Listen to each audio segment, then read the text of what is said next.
Boa noite. Primeiro eu queria dar as boas-vindas a todos, agradecer a presença de vocês e apresentar um pouquinho de quem é o Fórum 18. Estou vendo que muita gente nova e provavelmente é o primeiro evento que vocês vêm participar com a gente. Então, só queria dizer bem rapidamente quem que é o Fórum 18, quem que é o grupo e qual que é a ideia para hoje.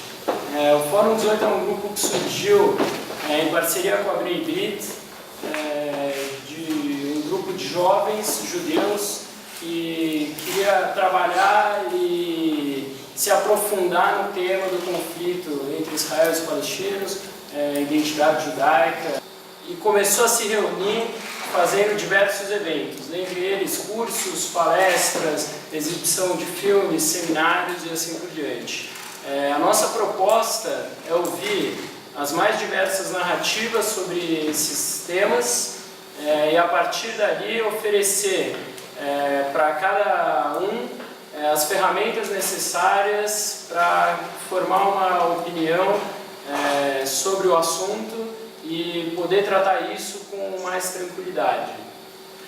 A gente hoje conta com um site que estava aberto aí agora há pouco, onde tem alguns membros do grupo que publicam artigos sobre o tema.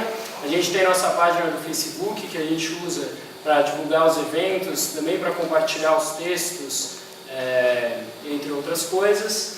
E a gente tem um grupo de estudos que se reúne aqui na sede da Bnei Brit semanalmente para trabalhar cada semana sobre um tema diferente relacionado a isso. Hoje, como uma das nossas atividades, a gente tem o prazer de receber Michel German, que, corrigindo, fazendo um adendo na apresentação que a gente fez lá no evento do Facebook, ele não é apenas mestre, agora é um doutor em História também, então mestre em Antropologia e doutor em História, e agradecer ele que mais uma vez aceitou o nosso convite e está participando aqui com a gente. E o professor Samuel Feldberg, que também participa de diversos eventos, então estou aqui tentando apresentar duas pessoas que dispensam apresentações. Por favor, Michel, Samuel. Bom, gente, boa noite. Agradeço o convite. Eu vinha para São Paulo por outros motivos e, enfim, eu acho que é sempre legal a gente poder conversar. Eu vou ser sincero, a gente tinha combinado uma conversa e não uma palestra, e uma conversa sobre a relação entre sionismo e diáspora, né? Mais ou menos isso. Qual era o título? O conflito em Gaza e a comunidade judaica na diáspora. Tá. Pelo que eu estou vendo, o público é um pouco maior do que eu pensava, e pode ser que eu esteja lendo errado, mas o perfil não é exatamente o que eu esperava ver. Eu acho que não cabe somente um debate, uma conversa, bate-papo mais informal sobre o tema. Não acho que é interessante a gente se vincular somente com a questão da diáspora, apesar de eu fazer questão de tratar desse tema ao final da palestra. Como eu preparei isso e não aquilo, eu vou abrir para uma conversa, né? O Samuel falou que depois vai comentar o que eu falei, e a gente privilegia as perguntas, beleza? Pode ser? Tá bom? Eu fui absolutamente carioca e decidi uma coisa sem perguntar para ninguém, até usando a palavra beleza no final da frase, né? Bom, eu sou historiador, né? O historiador, nesses últimos um mês e meio, sofreu bastante. Não sei se vocês sabem, mas quando um conflito acontece da maneira como aconteceu, as referências, as reflexões demandadas são sempre reflexões muito mais imediatas e não mediatas. São muito mais rápidas e não processuais. São muito mais objetivas e menos reflexivas, né? Para os historiadores, isso é um inferno. Porque o debate não é exatamente esse que está nas telas da televisão, mas é um outro debate que demanda fazer o quê? Algumas reflexões que são anteriores a esse conflito imediato que está acontecendo agora e que as pessoas querem saber quem tem a razão ou quem começou o conflito, ou quais são os objetivos de tal e tal grupo, né? Principalmente quando o conflito, além das questões objetivas do conflito, tem uma torcida montada no circo midiático e que observa o conflito a partir de uma lógica de Fla-Flu ou de Corinthians e Palmeiras, né? Onde um dos dois lados é uma referência de absoluta concreticidade da justeza e o outro lado é, em última instância, maléfico e só quer destruição. Nesses momentos, as torcidas se fortalecem, não é? E um dos dois lados, que já torcia um pouco pelo Flamengo, acaba virando um rubro-negro fanático, enquanto o outro lado, que já torcia pelo Fluminense, vira um tricolor de carteirinha. Esse é um momento muito ruim. Eu sofri muito nesse mês e meio, né? Meus colegas de relações internacionais têm mais instrumentos para lidar com isso, e nós de história temos instrumentos para não lidar com isso, né? A nossa formação evita que isso aconteça. Eu acho que é chegado o momento, essa é a proposta que eu faço quando eu venho falar, da gente abrir mão um pouco desse debate mais imediato e para um debate que haja espaço para questões mais processuais e reflexivas. Nos últimos meses eu realmente me escondi, né? Tentei falar o mínimo possível e tirar alguma opinião minha era tirar água de pedra, né? Porque foi realmente muito difícil, imagino que para vocês também tenha sido, mas as perguntas eram perguntas muito imediatas. E eu não sei, a impressão que eu tive, eu estou aqui mesmo pensando junto com vocês, tem um autor, um artista francês chamado Guy Debord, né? Não sei se já ouviram falar, o fundador, alguém já ouviu falar no Guy Debord? Autor do livro Sociedade do Espetáculo, que fundou uma internacional situacionista, não é? Junto com alguns artistas cuja referência básica era desconstruir a sociedade burguesa numa intervenção absolutamente radical de crítica a ela. E ele criou a ideia de que essa sociedade é um espetáculo, né? De que a política é espetaculosa, de que as referências são espetaculosas, de que a intervenção da mídia espetaculosa, na verdade, de que a gente vive num espetáculo, né? Tem um filme que é baseado no Guy Debord, que é A Vida de Truman, né? Eu acho que a gente acabou de sair de uma fase onde o conflito palestino-israelense se transformou numa dimensão espetaculosa. Eu acho que o grande esforço que a gente tem que fazer aqui, e é por isso que eu trouxe o Guy Debord, é fazer crítica a essa sociedade do espetáculo, à mídia do espetáculo, aos aplausos de lá e de cá, às vaias de lá e de cá, e a posicionamentos que são posicionamentos muito imediatos. Quem é a favor e quem é contra. Acho que esse é o grande esforço que eu queria trazer para cá, que eu estou fazendo, e que eu queria propor que nós façamos juntos. Esse é o primeiro ponto que eu queria levantar. Eu acho que a gente tem que um pouco sair da ideia do espetáculo, do Hamas contra o Bibi, ou de Israel contra os palestinos, e entender que há espaços numa vida mais saudável, numa política mais saudável, uma reflexão sobre o Oriente Médio mais saudável, para você poder analisar de maneira mais mediada o que acontece no campo. E não tomar posicionamentos antes de entender o que acontece no campo. Acho que esse é o nosso grande esforço agora, depois de um conflito como esse. Esse é o primeiro ponto. Segundo ponto, eu vou tentar falar menos sobre o conflito último e mais sobre as referências depois, mas no final voltar ao conflito, é um pouco de uma dimensão muito importante e muito maltratada por analistas e por, estava conversando agora com Samuel, cientistas políticos que produzem muitos livros sobre o tema, que é a ideia do sionismo. Né? Dentro do Estado de Israel, há algumas rupturas, mas muitas continuidades com o movimento sionista. O movimento sionista é fundamental ser entendido para que se possa entender os desenvolvimentos históricos que o Estado de Israel toma. A ideia de que o sionismo, e essa é uma ideia, ao meu ver, cada vez mais hegemônica no nosso mundo que a gente vive de produção de ideias e opiniões imediatas sobre o que acontece, onde coloca o sionismo num lugar muito específico, onde ele pode ser sinônimo de vários outros fenômenos que, em realidade, são fenômenos que eventualmente têm conexões com ele, mas eventualmente não tem conexões com ele. Por exemplo, a ideia de que os autores pós-colonialistas utilizam o sionismo como uma referência de colonialismo, e somente. A ideia de que grupos específicos tratam, por exemplo, o sionismo como uma referência, uma ideologia, essencialmente, eu uso a palavra essencialmente com ironia, porque, a não ser essência de abacaxi, de maracujá, essência política, ciências sociais, nada é essencial.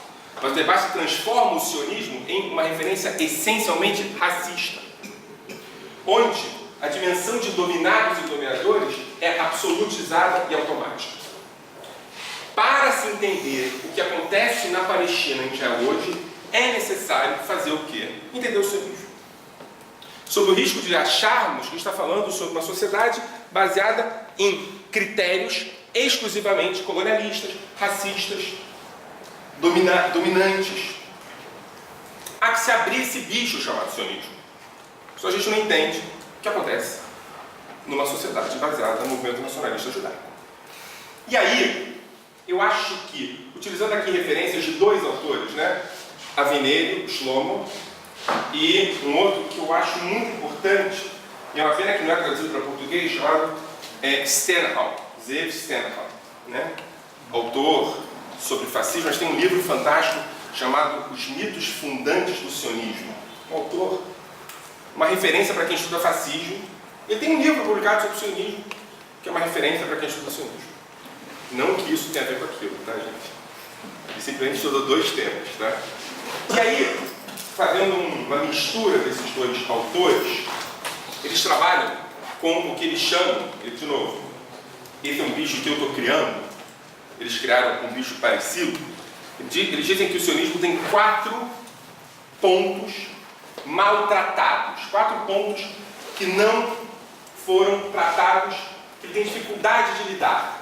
Né? Em alguma instância, esses pontos podem colaborar para entender o conflito palestino-israelense. O primeiro ponto, o sionismo tem problemas de lidar com fenômenos religiosos, principalmente a religião judaica. Né? O sionismo se constitui como uma ruptura, pelo menos no seu projeto político original, com o mundo tradicional judaico.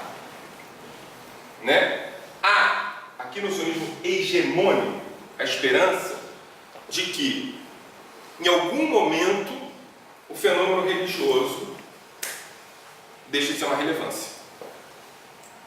Parecido com outros movimentos nacionalistas, em outros lugares, é muito importante entender que o sionismo ele não é mais nacionalista do que qualquer outro movimento nacionalista, nem mais exclusivista do que qualquer outro movimento exclusivista nacionalista. Ele é um movimento nacionalista como outro qualquer, e a religião é um problema. O segundo ponto fundamental é o ponto das fronteiras. Poucos grupos sionistas foram até o final no debate das fronteiras. Elas mudaram muito de lugar, mas principalmente na origem dele, lá para a década de 20, você consolida um desenho, que é um desenho de potências imperialistas, junto com a tradição judaica, mas o sionismo, tirando grupos muito específicos, tem questões com a ideia de fronteira. O terceiro ponto que o sionismo tem questões é com judeus não askenazitas. O sionismo nunca entendeu como incluir grupos que não compartilhavam, na sua origem, a formação cultural política que o sionismo hegemônico tem. Cito o exemplo, contando para o Daniel agora, dos judeus do norte da África, que viraram sionistas a partir da Aliança Francesa, uma instituição eminentemente não sionista, e que em algum momento entram no sionismo. Isso vai causar alguns atritos sociais na sociedade israelense. O quarto ponto é com a diáspora. Né?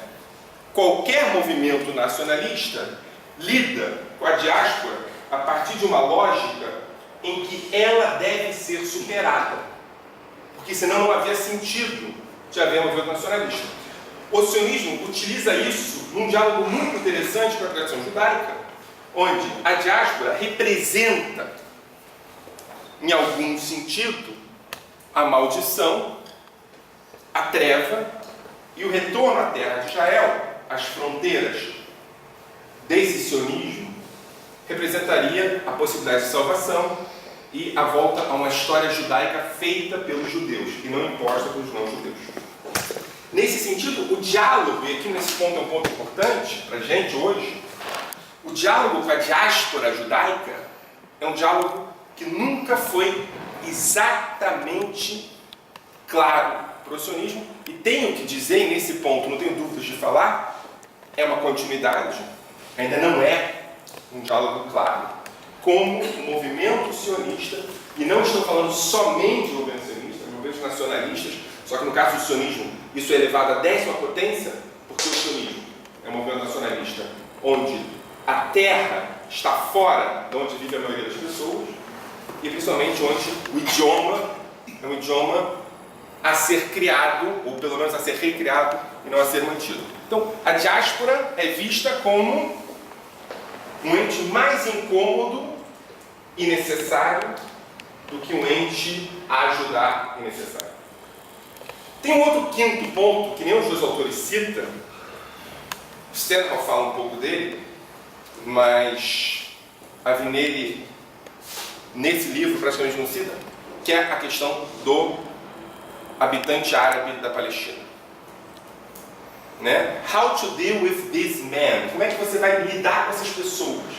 Quem são, quem não são? Tem um livro fantástico agora, que vai ser publicado agora em inglês, do Benny Morris, que ele fala sobre a relação de Weissman com o árabe, que é fantástico. É uma relação de descoberta, ao mesmo tempo que é uma relação de desconfiança, enfim. Esses 5 pontos são pontos que, com eles, através deles, me parece interessante aprender como lidar e entender o que isso se manteve no que a gente conhece hoje como Estado de Israel e no conflito palestino-israelense. Tá? Desses pontos todos eu vou lidar com 2. A relação do sionismo com a diáspora e a relação do sionismo com os árabes. Tá? E quando eu falo de sionismo, eu estou falando aqui, basicamente, do que a gente entende como sionismo hegemônico, né? Excluindo a extrema-direita e a extrema-esquerda, falando do sionismo que vai desde vocês, desde a Shomer Hatzair, né? Depois da ruptura com os movimentos que falavam sobre o Estado binacional, lá pela década de 20, até a direita jabotinskiana, não além disso. É claro que a direita jabotinskiana tem uma possibilidade de lidar com a questão territorial maior do que a esquerda sionista. A dimensão de território está mais clara. É claro que a direita jabotinskiana tem uma possibilidade maior de lidar, por exemplo, com o árabe do que a esquerda sionista. Na sua percepção, não que ela possa ser acertada ou errada, mas na sua percepção, o árabe também tem um projeto que deve ser impedido sob o risco de você perder o seu projeto. A esquerda sionista só vai entender que há ali um projeto sionista alternativo, ou seja, um projeto nacionalista árabe, lá pelo final da década de 20. Nesse sentido, a esquerda sionista tem uma dificuldade muito grande de entender como lidar com fronteiras e árabes. A esquerda sionista acredita profundamente na ideia de que a diáspora em breve vai deixar de existir, ou pelo menos vai deixar de ser relevante. Esses 3 pontos, fronteiras árabes e a diáspora, são pontos fundamentais para entender o conflito hoje. Eu acho muito importante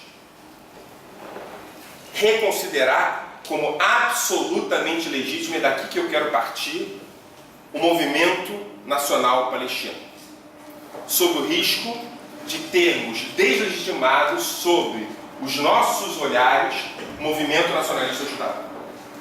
eu acho fundamental entender que há uma narrativa palestina e que essa narrativa palestina é tão legítima quanto a judaica.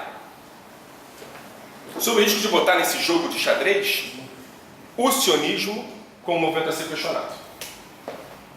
Essa noção de legitimidade palestina, ela só vai se consolidar de fato muito pouco tempo atrás.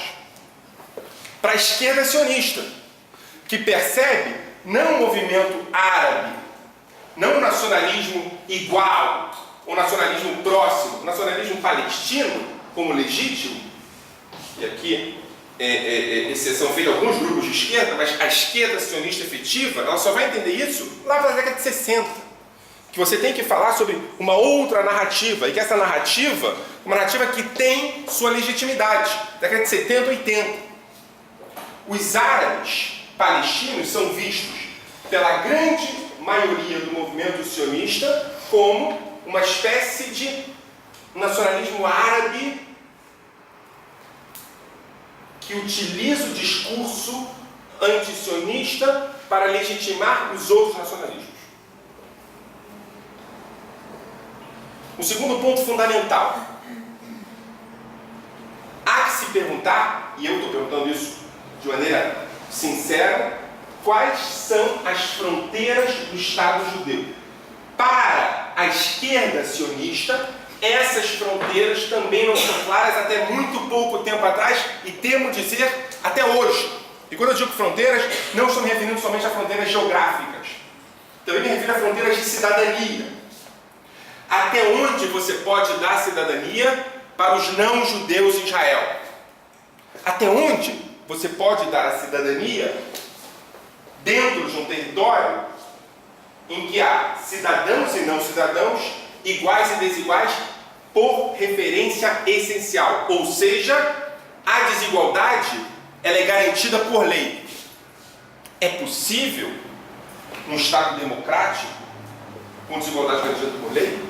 Não me parece que a esquerda sionista tenha essa clareza, ou pelo menos teve até muito pouco tempo atrás. Os territórios de Cisjordânia e de Gaza foram habitados por cidadãos sobre não cidadãos, por governos de esquerda e de direita. A nossa pergunta, e aqui eu vou para o ponto da diáspora, é: nós, enquanto diáspora judaica e sionista, até onde nós vamos e até onde nós temos que parar? Pergunta: até onde nós defendemos o governo de Israel e até onde nós paramos de defender o governo de Israel? Até onde nós continuamos no mesmo barco que política de Estado e até onde nós saímos do barco? Até onde nós podemos criticar e até onde não podemos criticar? Porque um dos pontos que não é problemático, é consensual no sionismo hegemônico, é o ponto da democracia. Nenhuma corrente, ao menos abertamente, questiona a noção de democracia para o Estado judeu. Inclusive, é uma das poucas noções que é votada e garantida por lei, o Estado judeu democrático. Qual é a referência que a diáspora judaica tem, pode ter e deve ter nesse sentido? Ela pode criticar o Estado, ela pode criticar o governo, ela pode demandar referências ou não. Ela pode se colocar de maneira crítica em relação à política do Estado, ou é melhor que não? É melhor que ela se cale em frente ao que está acontecendo. Ela pode ver, por exemplo, um governo de Israel construindo dentro de territórios que não são formalmente Israel, o que significa que vai ter uma produção de cidadãos e não cidadãos, vizinhos uns aos outros, num Estado que pretende democrático, ela tem que ficar em silêncio enquanto isso acontece. Perguntas. A diáspora, ela pode criticar ou a diáspora deve criticar? Quem critica o governo de Israel passa a ser anti-sionista ou se transforma em efetivo sionista por criticar um governo que abrem mão, por exemplo, de uma vida democrática nos territórios de 48. A diáspora judaica, ela tem o dever de ficar em silêncio ou o dever de falar? A diáspora judaica tem que se comprometer a apoiar as políticas do Estado ou tem o dever, presta atenção na frase, de criticar as políticas do Estado.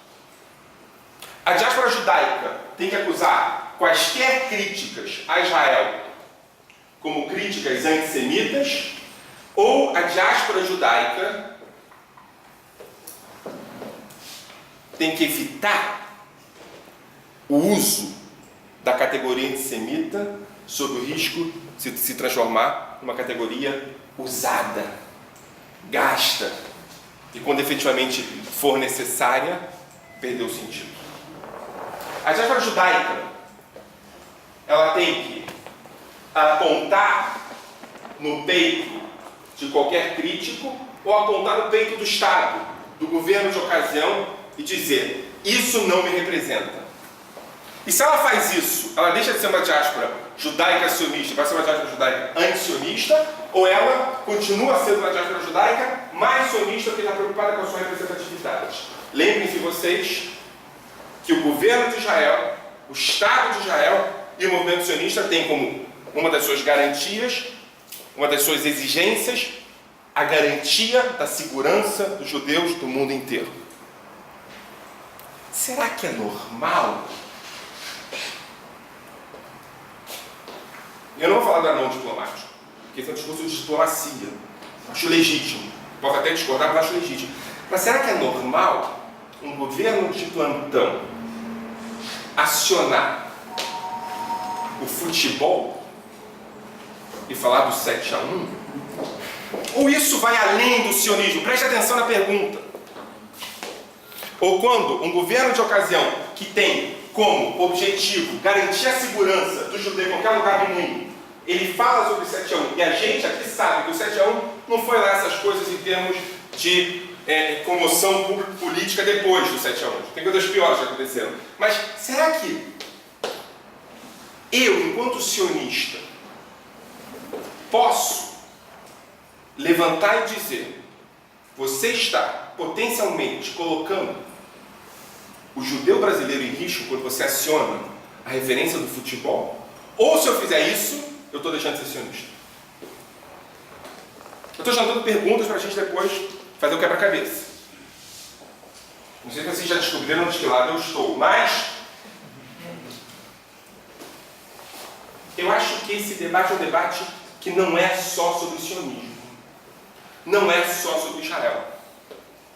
É um debate que também lida com outros temas. O movimento nacionalista judaico era uma referência antitética à diáspora, de contradição à diáspora, quando o nacionalismo era uma referência absoluta. E a diáspora era secundária. E aqui não vou pegar outra pessoa, não, posso pegar o próprio Eduardo Said, para não pegar o Ben-Gurion. Quando debatem sobre diáspora, está se falando sobre exílio, sobre fraqueza, sobre debilidade, sobre referência de despossuição. Ou seja, a diáspora é tudo aquilo que não é forte. Isso é a essência, brincando de novo, do nacionalismo. O nacionalismo percebe, ou pelo menos o nacionalismo do século XIX e até as últimas décadas do século XX, percebe a diáspora como lugar de não força. Qual não é a nossa surpresa quando depois da Segunda Guerra Mundial, e principalmente nos últimos anos, é que eu aciono algumas referências do que a gente chama de estudos culturais americanos, ingleses, etc e tal, Stuart Hall, essa gente assim. Mas não, olha só. Diáspora também é força. Um grupo que tem uma diáspora forte é um grupo que se fortalece. A periferia, que é a diáspora, pode ser força. O nacionalismo está em crise. A diáspora está em ascensão. Vejam, por exemplo, a importância das diásporas africanas para a consolidação de políticas nacionais em países da África. Vejam, por exemplo, as referências de diásporas das Antilhas na Europa para políticas das Antilhas. Veja, por exemplo, a importância cultural de produção dessas pessoas que continuam produzindo com hífen. Nipo-americanos, sino-americanos, ítalo-americanos. Na década de 90, 80, essas referências são referências absolutamente legitimadas, principalmente quando se fala em novas diásporas, novos Estados nacionais. E o Estado de Israel é um Estado novo. Nesse sentido, é chegado o momento, ao meu ver, e o sionismo, um parênteses aqui, uma das categorias que eu menos simpatizo, uma categoria de pós-sionismo. Eu acho uma categoria preguiçosa. Porque não tem nada que o sionismo não tinha, o pós-sionismo, não tem nada que o sionismo não contivesse, e se coloca uma categoria diferente para dizer que rompeu com o sionismo. Fecha parênteses. Esse novo sionismo, que é sionismo e não é pós-sionismo, já dialoga em Israel com as novas diásporas. A iniciativa do primeiro-ministro, o nome de um programa que a diáspora tem que dizer o que acha sobre Israel. Projetos de educação diaspórica que não percebem a imigração aliar como referência. E um monte de coisa nesse sentido. Em Israel, a nova diáspora já faz sentido. A pergunta é, se nós no Brasil, se vocês em São Paulo, podem e devem assumir esse lugar de nova diáspora sem o risco de abrirem mão do sionismo. E aqui eu entro no conflito.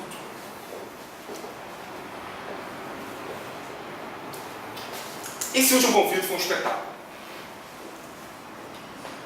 Quero dizer que ele não explica o conflito palestino-israelense.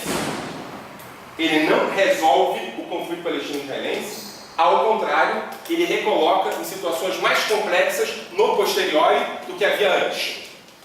Esse último conflito entre o grupo Hamas em Gaza e o atual governo de Israel é um conflito que complica mais do que facilita, que retrocede mais do que avança. Qualquer pessoa que quiser, eu não estou falando sobre resultados políticos, estou falando sobre análise. Qualquer pessoa que quiser analisar o conflito palestino-israelense a partir da lupa do que aconteceu em Gaza agora, vai chegar aos piores lugares possíveis e nenhum deles explica. O que eu quero dizer?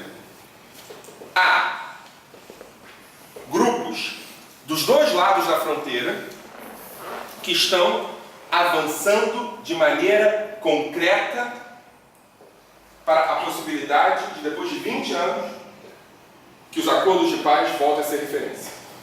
Mais do que isso, há um movimento internacional que diz que é chegado o momento.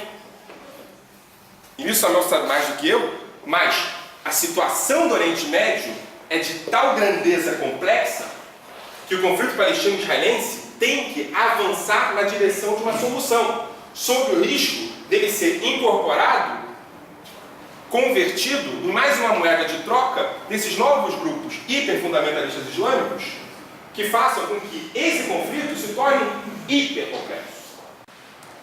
Há uma polaridade imensa de intenções, interesses e forças que dizem é chegado o momento de alguma coisa, sob o risco de a gente perder completamente o controle. As referências de apoio aos grupos que impediam os acordos de paz praticamente perderam sentido. Ou vocês acham que a Síria tem capacidade organizativa de apoiar o Hamas como fazia? Que o Hezbollah hoje não tem outras questões a não ser o Hamas na faixa de Gaza? E assim por diante, que o Irã tem como... Enfim, o quadro é muito mais complexo do que é. A gente tem uma liderança palestina que já deu mostras que cometeu rupturas com a liderança anterior, que eu me refiro aqui a Yasser Arafat, que tem mais coragem, mais interesse e mais força, que mais do que isso, se fortalece e não se enfraquece, apesar das tentativas de vários grupos de enfraquecer. Abu Mazen, Mahmoud Abbas, é uma pessoa que deu algumas demonstrações de que pode chegar a algum acordo. Em paralelo a isso, o governo de Israel se equilibra sobre uma coalizão em que você tem desde pessoas como, por exemplo, a Tzipi Livni, que apontam para o acordo, até pessoas como, por exemplo, o Lieberman, que apontam, ou mais ainda, Bennett, que apontam para o dissenso. E nesse equilíbrio, dentro do partido do poder, o Likud, há um grupo mais à direita do que nunca houve no partido Likud. A pergunta que eu faço, baseado nesses pontos anteriores, é: quando esse partido toma a decisão, quando esse governo toma a decisão, quando essa coalizão toma a decisão de, vez por vez, ignorar ou não entender ou não justificar as sinalizações que Mahmoud Abbas dá e de efetivamente entrar num confronto com o grupo do Hamas em Gaza, que efetivamente fortalece o Hamas de Gaza, enfraquece Abu Mazen na Cisjordânia, qual deve ser a nossa posição como diáspora? Qual deve ser a nossa posição daqueles que discordam disso como diáspora? Porque aqueles que concordam com isso não tem questão. Há que se concordar quem concorda. A pergunta é: aqueles que discordam disso e são diáspora judaica e são sionistas, têm que se calar ou devem falar? Mas quem discorda disso e não se cala, deixa de ser sionista ou efetivamente está produzindo e efetivando o seu sionismo? Quando você vê um país se mobilizando num espetáculo, gente, eu não estou falando como quem não tem interesses, tá? A minha irmã ficou 2 meses fora de casa com 4 filhos, de 5, 4, 3 e 2 anos. Trabalha muito a minha irmã, né? Ela mora na fronteira, deixa a fronteira com Gaza. Ou seja, é claro que uma economia como a economia do Hamas estava baseada em tráfico, em contrabando. A gente não está disputando moralidade com o Hamas, eles ganham. É moralidade, eles ganham. Eu não quero disputar com o grupo fundamentalista a moralidade, não quero. Esse é o risco que a gente tem quando entra num conflito com o Hamas. A pergunta é: ok, os túneis, tudo bem. O debate não é o conflito, de novo, o conflito é o espetáculo. O debate é: e esse lado de cá? Se a gente tinha alguma dúvida de que Bibi tinha interesses em fortalecer o grupo que não quer o diálogo, enfraquecer o grupo que quer o diálogo, essa dúvida foi desfeita ontem, com a decisão de tomada pelo governo de algumas dunas da região ao lado de Gush até a região de Belém, o que não é nada ilegal, ok? Em zona C, você pode pegar dunas para construir. Mas é um posicionamento, uma sinalização clara de que ao governo, esse governo, não interessa debate, diálogo. Não interessa esse grupo, interessa aquele grupo.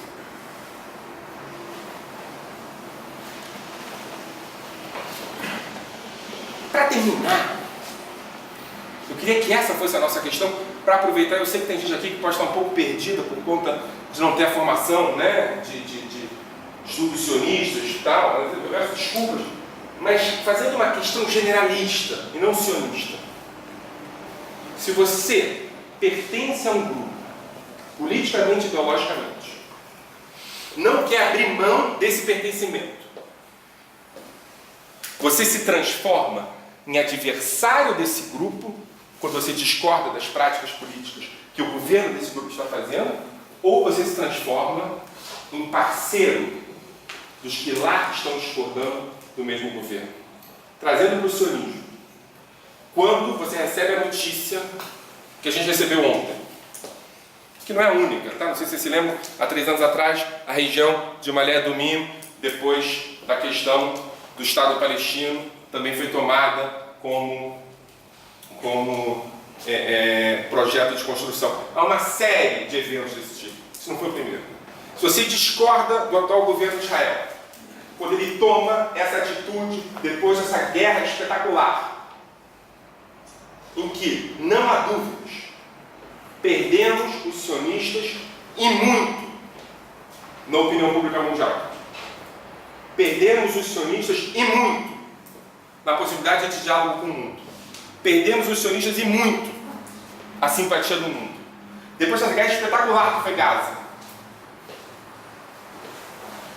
quando o governo, imediatamente depois praticamente, comete o que ele cometeu ontem, a nossa posição dos que discordam do governo deve ser falar ou se calar.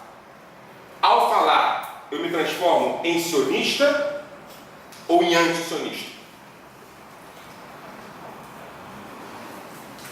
Sim. Eu queria só comentar uma coisa com base em alguns eventos recentes também. Hoje, nós, na diáspora, eu acho muito difícil falar sobre qualquer posicionamento em relação à política em Israel sem se falar do crescente antissemitismo que nós estamos sofrendo. Nós vemos que entre a grande maioria dos judeus, eu não vou falar muito dos mais novos, entre alguns jovens que hoje se dispõem a discutir exatamente os pontos que você acabou de levantar, se eles passam a se demonstrar na frente do consulado de Israel, os grandes líderes, pelo menos entre os judeus da nossa sociedade local, São Paulo, Rio de Janeiro, se manifestam de tal maneira que dizem que vão, primeiro, saem à caça como se fossem bruxas, tentando levantar o nome de todos esses jovens que têm direito a ter sua opinião. Eu posso discordar delas, mas eles têm direito de ter essa opinião, ou seja, a democracia é só para fora ou ela realmente vale para todo mundo? E saem à caça de todos os nomes desses jovens e estão colocando esses nomes à disposição das organizações em Israel para proibir a entrada deles em Israel. Isso daqui não é papo, isso daqui correu direto no Facebook, participou dos eventos que aconteceram, isso daqui não é uma história para Bolívia. Nós estamos vendo hoje diversos judeus de muitos locais diferentes, onde podiam praticar livremente o seu judaísmo, hoje não podem mais fazer. Isso aqui acontece em Londres, acontece bem na França, todo mundo já sabe. Diversos judeus hoje voltando para a França. Ou seja, a postura do judeu hoje na diáspora está intimamente ligado também ao nível do crescimento do antissemitismo. Saiu um artigo, acho que foi semana passada no Aras, justamente falando, um grande jornalista, eu peço desculpa se eu peço em guarda-nomes, mas ele falou que a única vez que ele decidiu se manifestar e questionar justamente posicionamentos do governo, etc., ele o fez uma única vez, porque ao receber as respostas de todos os lados, de diversas pessoas, judeus, não judeus, políticos pelo mundo afora, o que na realidade ele instigou foi a manifestação do antisionismo. Seu nome é? Edna Manhã. Deixa eu tentar responder. Desculpa, Samuel, mas eu não tenho nem como agir, né? Porque não tem mediação, é isso? O mediador foi embora, né? Eu acho assim, Edna, você, na sua pergunta, você se confundiu. Eu acho que isso mostra alguma coisa em termos do que está acontecendo entre antisionismo e antissemitismo. Você não sabia a que se referir. Então vamos trabalhar com um desses fenômenos na hora que você falar, né? Eu acho que o subconsciente falou. Vamos trabalhar com desses fenômenos de maneiras diferentes, ok? Antissemitismo. É um fenômeno... Eu acho que poucas vezes no Brasil eu pude utilizá-lo como eu estou utilizando agora. Ou seja, trabalhando com a dimensão de que há grupos aqui que relacionam judeu a controle internacional do mundo, a economia internacional. Está falando de antissemitismo de fato. Eu acho também que a palavra antissemitismo foi usada e reutilizada diversas vezes quando se tratavam de outros fenômenos que não propriamente antissemitismo. Isso é um problema. Se eu chamo alguém de racista, porque quando eu estou chamando de antissemita, eu estou chamando de racista, né? Quando eu condeno um fulano por ser antissemita, eu estou chamando ele de racista. Eu estou interditando essa pessoa. Eu não discuto com racista, você entende? Eu não tenho problema de interditar pessoas. Eu só acho que algumas pessoas não são para ser interditadas. Têm posicionamentos profundamente críticos ao Estado de Israel, mas não chegam a ser antissemitas. Eu acho que algumas pessoas têm posicionamentos antissemitas de fato. O que eu tenho que fazer é separar o joio do trigo. Saber quem eu combato e quem eu tento ganhar. Quem eu combato e quem eu tento discutir. Quem eu combato e interdito e quem eu trago para uma conversa como essa. Eu não tenho dúvida nenhuma que você tem dentro de alguns grupos específicos, grupos que já atravessaram a fronteira. Mas não é meu bem, não é para o meu bem tratar todos como isso. Isso é ruim. Isso é bom para alguns grupos da comunidade que querem fazer projetos sobre antissemitismo. Mas nem todo mundo que fala mal de Israel é antissemita. Eu, por exemplo, não sou exatamente um defensor do Bibi. Eu garanto que eu sou antissemita. Tá? Eu acho que esse é o nosso risco. A gente utilizou tanto a palavra antissemita que ela perdeu, ela gastou. E ela não faz mais tanto sentido como deveria fazer. Eu, agora, inclusive, antes de, em grupos, uma vez eu fiz a palestra agora na FRJ, enfim, um cara levantou e fez uma pergunta claramente antissemita, citando, inclusive, trechos inteiros do protocolo judicial, né? Graças a Deus eu li, né? Apesar de ser contra a lei, né? Não sei aqui, na FIED, não pode vender protocolo judicial na rua e tal. Mas na internet você pode entrar sem nenhum problema, com várias traduções. Pode ler, mas pode ler. Pode ler, então não sou criminoso. Ok. Eu reconheci o protocolo e falei, você é racista. Porque se eu falasse que ele era antissemita, naquela plateia já não tem mais sentido. Porque o antissemitismo já é uma palavra de propaganda da direita sionista. Para eles, claro. Ok? Então o racismo funciona. Depois eu tenho que explicar. Eu tenho muito medo de a gente ter passado o ponto de não retorno do debate sobre antissemitismo. Sob riscos de, por exemplo, esse programa maravilhoso que a Bnei Brit faz sobre antissemitismo e holocausto, em algum momento perdeu o sentido. Eu tenho medo disso. Eu tenho medo, por exemplo, de quando a gente fala das leis de ensino do holocausto e combate ao antissemitismo nas escolas públicas, em algum momento o professor da escola pública, do Capão Redondo, não entender antissemitismo como uma referência a ser combatido. Porque já não faz. Então a gente tem que tomar muito cuidado com o uso dessa palavra. Ao antissemita, o que é antissemitismo? Aos outros grupos. E aqui tem um debate. Assim, eu sou cidadão de Israel, fiz exército, conheço um pouco de segurança. Essa história de que não entra é papo. É papo, tá? Israel, graças a Deus, ainda não está, ou espero que nunca esteja, separando as pessoas por posição ideológica que elas têm. Mas isso não me preocupa, porque isso é um mito. Tá? O que me preocupa é a referência que se faz a esse mito por comunidades judaicas de fora de Israel, dizendo que isso vai acontecer. É claro que isso não... É claro que isso não vai acontecer. A minha preocupação é o seguinte: será que você... E quando eu falo liderança comunitária, eu estou falando de mim mesmo. Eu também sou liderança comunitária, eu não estou... Será que eu, não está tirando esse jovem ou esse adulto de uma possibilidade de vivência comunitária quando você ameaça esse jovem, esse adulto, de não entrar em Israel? O que é mentira. Será que Israel não está virando uma grande... Eu não vou citar o nome do clube daqui para não parecer que estou sendo clube. Não está virando um grande clube que para você entrar e ser aceito você tem que ser sócio? Na mentalidade comunitária? Será que você não está afastando pessoas que poderiam estar? Ou será que não é essa a intenção? Afastar pessoas que discordam para ter menos problema interno? Eu não sei, eu estou levantando questões. Eu também estou muito assustado. Estou muito assustado com o antissemitismo. Isso daqui é, na realidade, a antidemocracia. Eu estou muito assustado com o antissemitismo, estou muito assustado com essas práticas. Eu acho que a gente, na primeira, e eu estou falando sério, assim, não estou exagerando, eu posso até estar exagerando que eu sou exagerado, mas na primeira questão, eu acho que eu temo que a gente já tenha passado pelo ponto de não retorno.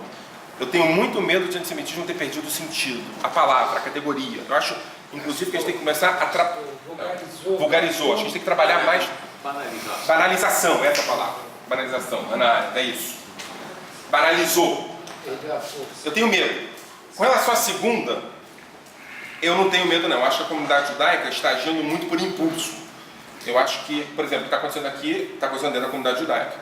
Eu não acho que vai entrar alguém aqui e falar assim, pare, né? Então, eu acho que tem muito o que fazer ainda. Eu só não sei se tem clareza. Eu não sei se, assim, eu conheço 95% dos dirigentes comunitários. Eu não sei se eles têm clareza de que tratar assim um jovem que é profundo, tratar assim esses meninos da Shomer Hatzarim, que eu só estou falando deles porque eles estão uniformizados, vieram para ser citados, né? Então, desculpa, mas se fosse para não ser citado, vinham com camisa do Corinthians, né? Target Group, né? Quer dizer, eu não tenho dúvida nenhuma, qual é seu nome? Priscila. Que a Priscila não votaria no Likud. Mais do que isso, que a Priscila ficou muito incomodada com as práticas políticas do governo Bibi na última campanha em Gaza. Mais do que isso, que a Priscila ficou quase ofendida com o fato que aconteceu da questão das dunas em Gush Etzion. Ela não é antisionista, nem antissemita, nem precisa ser controlada. Eu não sei se isso está claro. Assim, eu acho que o que está sendo necessário, e assim, no Rio de Janeiro é a mesma coisa, tá? Não estou falando que é só em São Paulo, não. O que está sendo preciso é um debate com a comunidade sobre os limites do sionismo, porque o sionismo é um movimento essencialmente democrático. E quando você começa a utilizar referências antidemocráticas no sionismo, você está sendo anti-sionista. Samuel fala que tem uma galera que não levanta braço, eu não quero tirar essa